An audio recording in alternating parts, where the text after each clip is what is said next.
اتلسم درس: سهار وختي پاڅیږئ. سهار وختي پاڅیدل هغه ډالۍ ده چې تاسې یې ځان ته ورکوئ. د سهار وختي پاڅیدلو دومره قوت په لږو شیانو کې دی. د سهار وختي 2 ساعتونه یوه خاصه ځانګړنه لري. وخت داسې وي لکه ډېر ورو چې روان وي او په هوا کې د آرامتیا یو ژور احساس وي. که تاسې سهار وختي 5 بجې پاڅیږئ نو پاتې ورځ به تاسې نه کنټرولوي بلکې تاسې به یې کنټرولوئ. تاسې که سهار وختي له خپلې بسترې پورته شئ نو د ورځې په ډیره مهمه برخه یعنی سهار کې به د ځان لپاره لږ تر لږه 1 ساعت وخت په لاس درشي. که چیرې مو دا 1 ساعت سم تیر کړ نو پاتې ورځ به مو ډیره ښه تیره شي. په هغه راهب چې خپل فراري موټر یې خرڅ کړ کتاب کې ما لوستونکي ننګولي چې لمر سره یو ځای پورته شي او ځینې مفکورې مې ورکړي چې د ژوند د نوي تنظیم په خپلولو کې ورسره مرسته کولی شي. ما ډیر زیات داسې لیکونه، برېښنا لیکونه او فاکسونه ترلاسه کړ چې خلکو پکې ویلي سهار 5 بجې پاڅېدو یې د ژوند کیفیت ښه کړی. له دې زه په پوره ډاډ ویلی شم چې دا یو اصل ستاسې ژوند ته ډیر زیات ارزښت ورکولی شي. که تاسې دا کار وکړئ نو د خپل دور د ډیرو مشهورو خلکو په جمله کې به راشئ. مثلا مهاتما ګاندي، توماس اډیسون، نیلسن منډیلا او داسې نور. زما د کتاب هغه راهب چې خپل فراري موټر یې خرڅ کړ یو لوستونکي په یو شرکت کې د بازار موندنې په څانګه کې مشره وه. نوموړي راته لیکلي وو چې له سهار وختي پاڅېدو وروسته یې په ذهني فشار کې د پام وړ کمی راغلی دی. په دفتر کې ورته خپل ټیم ویلي وو چې زموږ تر ټولو ښې لوبغاړې، ته هر څه چې کوې کوه، ته زموږ د ټولو لپاره یوه الګو یې او الهام درنه اخلو. دا به پخوا ناوخته ویښېده. بیا یې هوډ وکړ چې د خوب او تر کمپلې لاندې د ټولې ورځې وخت تېرول پرېږدي. بیا به چې د دې کورنۍ او شاوخوا خلک ټول ویده وو، دې لومړی په 6 بجو، بیا په 5:30 بجو او بالاخره د سهار په 5 بجو له خوب ویښېدل پیل کړل. په دې موده کې دې ځان ته اوزګاره وخت پیدا کړ.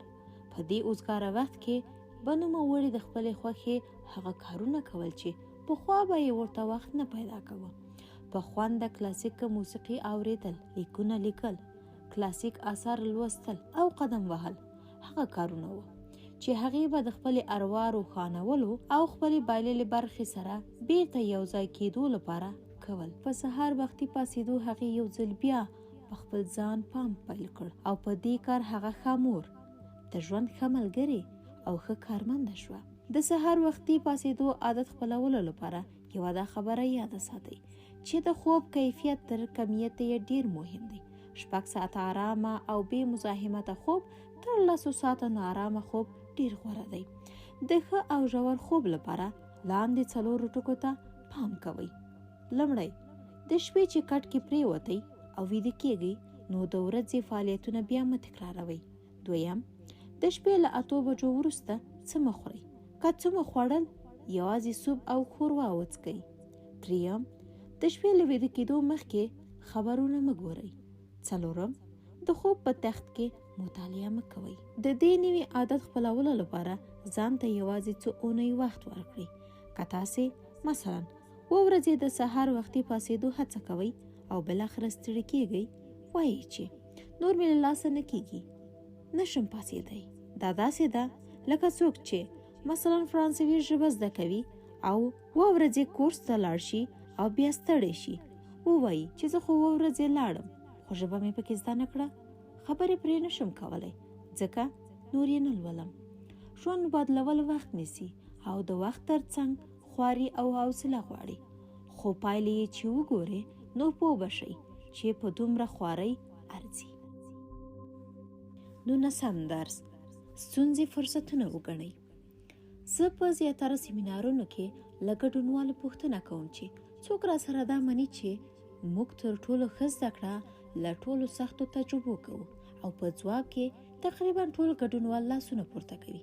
زه بیا له ځان سره دا فکر کوم چې موږ ولې د انسانانو په توګه یوازې د خپلو تجربو منفي اړخونو ته ګورو او ولې ورته د یو استاد په سترګه نه ګورو. که تاسې پخوا تېروتنې نه وې کړې او ستونزې مو نه وي لیدلې، نو اوسنۍ پوهه او حکمت به مو نه درلودی.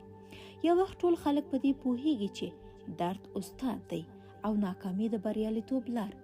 څو چې یو څو تارونه غلط ونش کوئ، تر هغې رباب نشئ زده کولی، او څو چې د کښتۍ غاړې ته لاړ نشئ او ځان اوبو ته ونه غورځوئ، لمبا نشئ زده کولی.